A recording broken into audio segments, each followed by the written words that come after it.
The account-based sales process is designed for teams that focus on acquiring new B2B customers. The idea is that every account has a life cycle that is reflected in 8 distinct statuses. ABS Pack indicates the lifecycle status in a field that is automatically populated. It serves as the single source of truth for all involved teams. And that's important since account-based sales is a cross-team effort, which means all involved parties must orchestrate their activities according to the lifecycle status. The process chart looks overwhelming at first, but let me talk you through it and you will quickly see how intuitive it actually is.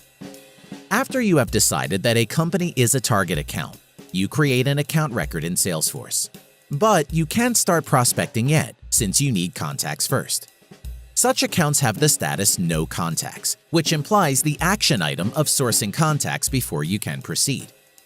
Once you've sourced and created contacts on the target account, the status changes automatically to Prospecting. This status indicates that you are prospecting, or at least you are supposed to. In your weekly account review, you should keep an eye on the field Activity Status to get an idea of what's really going on. The goal of prospecting is creating an opportunity pipeline. So once there is an open opportunity on an account, the status changes to Open Opportunity. And if you win that opportunity, it changes to Current Customer. That's the ideal life cycle of a target account. But we know that things usually don't go that smoothly. For example, you might lose an opportunity. In that case, the status changes automatically to Lost Opportunity. Or if a customer churns, you must change the status manually to Churn Customer. Now, let's take a look at what can happen when you are prospecting.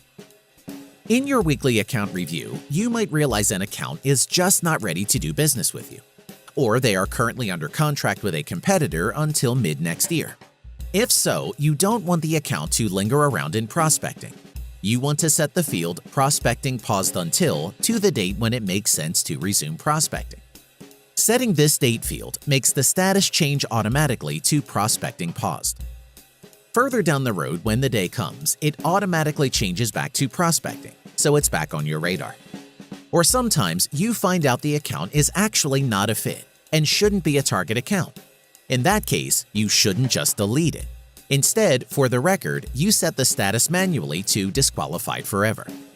Now, you might notice that you can make the same choices for accounts where you lost an opportunity or the customer churned. We recommend that you review these accounts on a monthly basis. Depending on the lost or churn reason, the account might be disqualified forever, so you set the field accordingly. Or if you don't want to give up, you could set a Prospecting Paused Until date.